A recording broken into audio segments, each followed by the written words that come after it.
All right, guys, so everybody wants to stay lean. Everybody wants to be lean year round. At least that's kind of what you would think if you're looking at Instagram and fitness models and things like that. So first of all, we're going to talk about, is that perception reality? Secondly, we're going to talk about, if you want to stay lean, what is one way to do it? So if you watch my recent interview with Eric Helms, we kind of discussed this method, which is basically a form of refeeding that can allow you to stay relatively lean while having some enjoyability in your life. A lot of times people will think of staying lean as chronically doing tons of cardio, never getting to eat, and really just an unenjoyable lifestyle. However, I do have a friend who uses this method to stay quite lean year round. I've been implementing it a little bit to stay lean, definitely not contest lean, but lean with abs for a while, and I want to see how it's going to work for me, but I know of other people who have done this, and for some people, it's still not worth it. There's still a large food focus when they do this. They still feel lethargic. They still have lower libido. But I have seen this method work, so we're going to talk about it. So what this method is essentially when you are at the point where you are pretty happy with your physique. So this is not for people who still want to make a lot of progress. If you are happy with your physique and you decide that you want to stay lean a lot of the year, then one method you can do, of course, would be consistently weighing yourself, right? So let's say you are 170 pounds and you say, I like how this looks. I kind of want to maintain this, but it's really hard for me to do so because I'm always hungry, I'm always food focused, etc. Then this is one method that you can implement. So at this 170 pounds, then you would implement a refeed. Now, one way to do this is to have it set up so the refeed level, the refeed calorie amount, is pretty consistent. So let's say, okay, every third day, I get 5,000 calories. Another way to do it is just to say, hey, I'm going to have a refeed of my choosing. Either way, with this method, it is once you get back down to baseline weight that you have another refeed, or at least close to it. So if you really want to be strategic, then you could say, okay, I know that if I have a 5,000 calorie refeed, I tend to baseline in 3 days, and this allows me to have one every fourth day, let's say. The other way that I think is a little bit more practical for life is to say, I'm going to eat what I want on that day, and it might just be that I refeed 2 days later or 4 days later, depending on the situation. So the way I'm implementing it right now, Saturdays, there's often events that happen. So that day, I might eat 6,000 calories. And then the next day, I'm really not that hungry, so it'll be maybe 1,500 calories. Then Monday and Tuesday go by. I actually still incorporate one 24-hour fast per week just for enjoyment. Doesn't sound like it's an enjoyable thing, but I do it for a few reasons. I don't think there's anything magical about fasting, as I've said many times before. But I still incorporate that so that, obviously is a significant deficit on that day. By the time Wednesday rolls around, then I can have another refeed. But it's midweek, so again, going along with one's life rather than just saying, I'm going to eat 5,000 every third day, which is fine. That's one way to do it. For me, I would rather just kind of naturally incorporate into my life where, okay, maybe that's the day where I can go out for lunch at work and then eat a big dinner or something that I'm craving. But that might be 4,000 or 5,000 calories. And then, okay, Thursday comes around, Friday comes around. These are lower calorie days, and then I'll end up baselining again by Saturday. This is something I've been implementing now for 3-4 weeks, and I'm finding it enjoyable. So I basically finished my cut at about 180 pounds. I quickly went up to about 184 to 185 by choice. I wanted to kind of gradually go up, but I still knew that I wanted to get back up to about 185 pretty quickly just to kind of feel more normal. That 180 was kind of a depleted weight for me. So I got back up there, and now I'm maintaining that so that, if I go back and think to my different refeed weights, I think I was 184.6, 185, 185.6, and then I just kind of get back to baseline. Right now, I'm okay with anywhere between 185 and 190. So if I was 186 or 187 even, but I had some life event where there was going to be a lot of food, then I would enjoy that day. And then the next time I would refeed would just be when I would baseline again. I think in reality, most people tend to eat a lot of the same foods a lot of the time.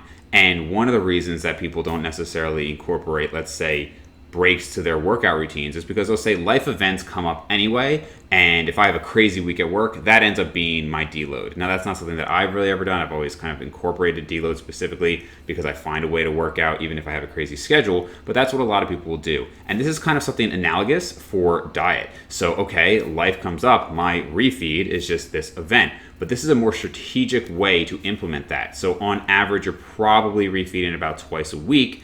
Now, you are going to still feel probably hungry and like you're dieting on those low days.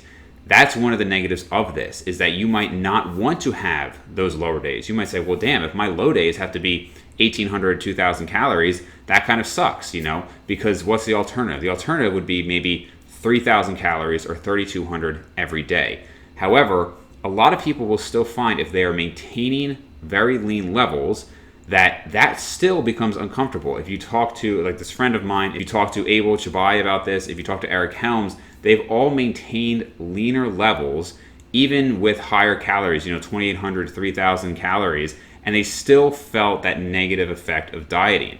With this refeed method, there is almost a fun aspect of it in the sense that you get to have this really enjoyable food.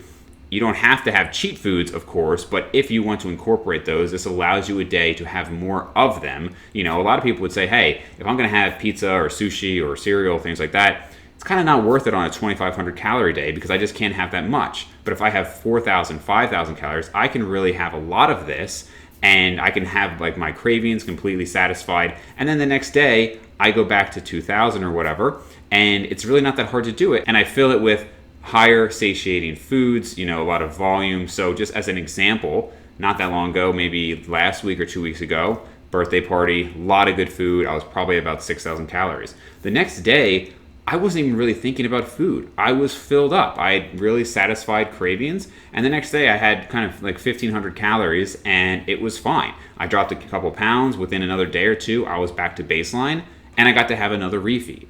So like I said, this really allows a way to have food be enjoyable, and rather than just getting to this state that you're having the same thing every single day, it kind of gamifies it a little bit. So okay, a low day, but maybe I have more fruits and vegetables and lean proteins. Another low day, fruits, vegetables, lean proteins. And then on the other day, you could still stick with healthier bodybuilding foods. And if you want to do that, maybe it's more oils, avocados, cheese, rice, things like that. Or it could be some of these cheat foods for people who want to incorporate that. And it kind of goes along with like I said, life events. Now, going back to the cons, as I mentioned, one con is some people really don't want to have those low days. Part of this is going to depend on your psychology. And speaking of the psychology of it, if you are somebody who is prone to binge eating behavior, if you've had an eating disorder in the past, I probably would not recommend this pattern. Anytime that you are restricting calories and food and waiting for another period of time when you can eat more food and more calories, there is going to be some mental focus on that. So you could look at this on a micro level, like what happens with intermittent fasting with a lot of people. They will not eat at all for part of the day. Then they'll just eat these little meals, and then they'll often save a huge amount of food for their last meal of the day. Now, results-wise, that might still work for them, but every single day they might be eating 2,500 calories, and they eat 400 calories, and then 400 calories, and then their meal at the end of the day is this 1,700 gorge fest. And it's not that that's wrong, but it can lead to those behaviors I talked about.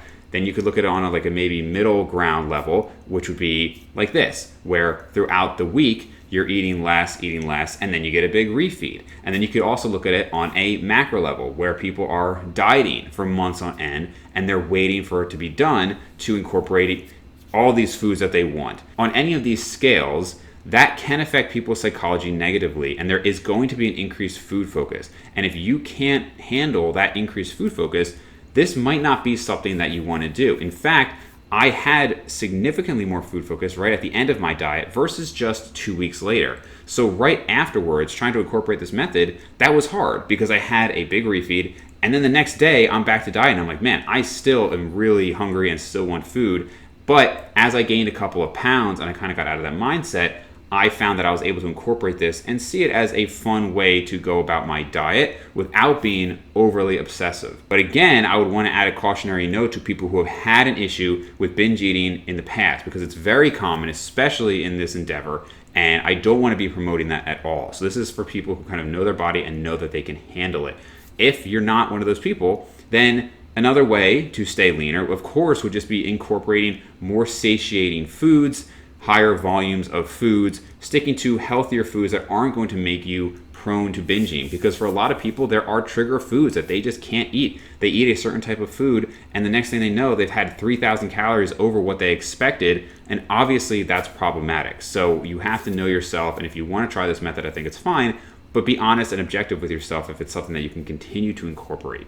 So the last thing I would want to point out with this method is that it doesn't have to be an all or nothing. And what I mean by that is right now, because I had some specific cravings after my diet, I am incorporating this method because each refeed, I get 1 or 2 of those cravings. And there was a few that I was thinking of when dieting. And now I get to eat them. I get to eat them to my full extent. And then I'm kind of done with them. Once I've had the craving, I'm satisfied. However, it's not that you always have to stick to this method. As I mentioned, you could just have steady calories. That's what most people do, but most people aren't trying to stay very lean. But even if you are trying to stay very lean, it's just different ways to go about life. One of the things that I point out to people before is if you're going on a vacation, generally speaking, it's not great to diet down for a vacation. Yes, you want to look better. Yes, some moderate dieting I think is fine. But if you are doing extreme dieting before a vacation where there's going to be a lot of food, you are priming yourself to just gain a ton of fat. And I've definitely had that happen before when I've gone on cruises. And it was way better when I ended the diet early, a month or 2 before the vacation. And then I kind of reverse dieted and had the vacation, or I didn't diet at all. And I've had that be very beneficial to me as well when going on these trips. Much less weight gain and fat gain, and just psychologically in a better position. Now, I bring that up here because in a way, you are proactively dieting before your next refeed. Now, when we're talking about a couple of days, I don't think that's necessarily a problem, but you can certainly alternate these methods and say, hey, I'm eating, let's say, 3,000 calories every single day. And when an event comes up, you then have a refeed. It's not really a refeed because you're maintaining at this point. You're basically having a day that you eat way more, and then you are then retroactively going back and eating less calories the following days. Now, again, you don't want to get into a binge purge cycle here where you're just crash dieting the next few days. That's not what I'm suggesting. What I'm saying is you could say 3,000 every day. Saturday comes up, an event comes up. Maybe you eat 5,000 calories that day. Well, one, because you were already eating normal amounts of calories before that, you're probably going to eat less than if you were eating, let's say, 1,800 a few days before that. So instead of 6,000 that day, you ate 5,000. The next few days, then you could eat 1,800 or 2,000 until you, again, baseline.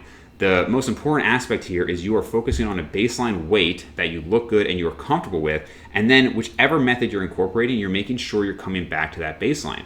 So again, in this hypothetical, that day, you had a refeed 5,000 or 6,000 calories that Saturday, then the next few days, it might be 1,800, 2,000 calories until, for me, I'm back to, let's say, 185, okay? And then maybe there's something else on Tuesday. You say, hey, you know what? I have leftovers. I have something that I really want to eat a lot. You could do it again.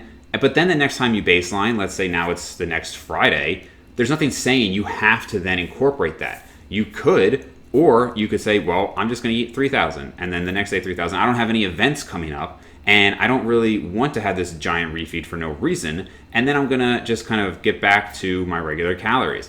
That is probably the plan that I would go to after I satisfy all these cravings that I've had. You know, I'm only a couple weeks post-dieting right now. So I'm really actually enjoying this refeed method. Now that the food obsession has gotten a little bit lower and I can focus on other things, it's still enjoyable to me. But realistically, am I always going to have 2 refeeds a week where I'm just pigging out? Probably not. But I'm able to stay the same weight. I'm able to wake up with abs every single morning and see these veins all over by incorporating this method. And it's fairly enjoyable. But at some point, I will probably shift to a little bit more of a traditional method, and I will have an incorporation of both the steady state calories and the refeed method, whichever way fits my lifestyle. And that's kind of what's important here is whichever you choose, it has to fit your psychology and your lifestyle. So that's why I say it's nothing super groundbreaking. I think a lot of people they think that staying lean is going to incorporate hours and hours and hours of cardio and just, no food at all, and they're going to be starving. And again, I do want to emphasize, I am not contest lean. I did not diet down to contest lean. I am talking about remaining 8 to 10% body fat, beach lean, where you have your abs, you have some striations, you have some veins, and you look good, Instagram picture good, but definitely not like you're going to be stepping on stage. I don't even know if it's really viable to stay that lean for almost anybody year round. I've certainly not done it, so I can't give you advice there. But for those who say, hey, I've been at this game for a long time, or I just want to stay lean most of the time, this is one way to do it. And I think this really can fit into a lot of people's lifestyles and kind of naturally follow people's trends towards eating, where you're going to eat more on event days and if you're going out, or maybe just some days that you just are craving certain things and you don't have to feel guilty about it, you can retroactively then go back, eat a little bit less, get back to a baseline weight. And as long as you're hitting that baseline weight, you should be fine. You'll be able to handle the cravings, and you'll know that, hey, if I want another one the next day or a couple days from now, it's coming up. And you don't have to feel like you're in this restrictive cycle on and on and on. It's kind of part of the plan. But again, if you're finding that you're having issues with it, maybe staying lean all the time isn't for you, or maybe just a more traditional, steady level of calories is more important for you. Something that you're going to have to experiment. So I hope this method makes sense to you guys. Any questions that you have, feel free to post them down below. I'll make sure I get to them. Reach out to me through email if you want, and I'll do my best to help you guys out.